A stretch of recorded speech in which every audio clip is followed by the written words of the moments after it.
ఉంది. ఒకసారి సాయి చంద్ సతీమణి ఉంది, ఒకసారి అతనితో మాట్లాడు. అమ్మ, మీకు ఏమైనా పరిచయం ఉందా? నాకు పరిచయం ఉందండి, చాలా దగ్గర లాస్య కుటుంబంతో కూడా పరిచయం ఉంది. మొన్నే నల్గొండ సభలో కూడా కలిసిన సందర్భం ఉంది. అనేకసార్లు ఫోన్లో మాట్లాడుకుంటాము, పబ్లిక్ గురించి డిస్కస్ చేసే సందర్భము, ఇటువంటివి అనేకం ఉన్నాయి.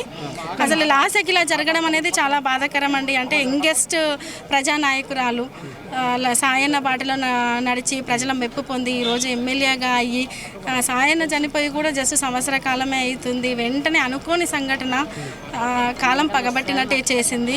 ఇటువంటి సంఘటన జరగకుండాల్సిందండి. చాలా సాన్నిహిత్యం ఉంది. ఈ అసెంబ్లీ తర్వాత మొన్న ఇన్సిడెంట్ జరిగిన తర్వాత మాట్లాడాము. నేను 1 వీక్ బ్యాక్ కూడా మాట్లాడాను.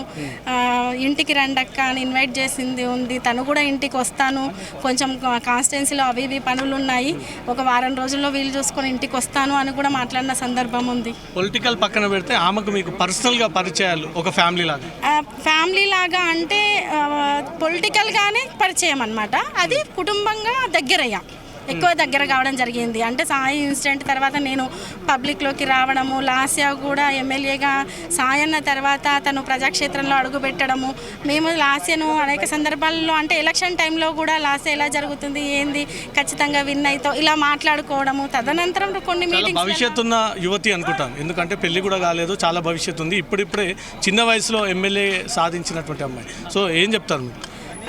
అసలు ఇటువంటి సంఘటన జరగడం అనేది చాలా బాధాకరం అండి. అంటే లాస్యకు కుటుంబ సభ్యులకు ఏం చెప్పలేని పరిస్థితి. చాలా భవిష్యత్తున్న నాయకురాలు, తండ్రి వారసత్వాన్ని పుణికిపుచ్చుకొని ఈరోజు ప్రజల్లోకి వచ్చి ప్రజల మెప్పు పొంది ఎమ్మెల్యే అయ్యి రేపు ప్రజలకు చాలా సేవను అందించే భవిష్యత్తున్న మనిషి. చాలా బాధాకరం అండి. కుటుంబానికి ప్రగాఢ సానుభూతి తెలియజేస్తున్నాను.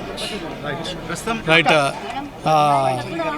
సాయి చంద్ సతీమణి మాట్లాడారు. తనకు ఉన్నటువంటి అనుభవము ప్రస్తుతం ఒకరొకరు తమ అభిప్రాయాలని షేర్ చేసుకుంటూ ఉన్నారు.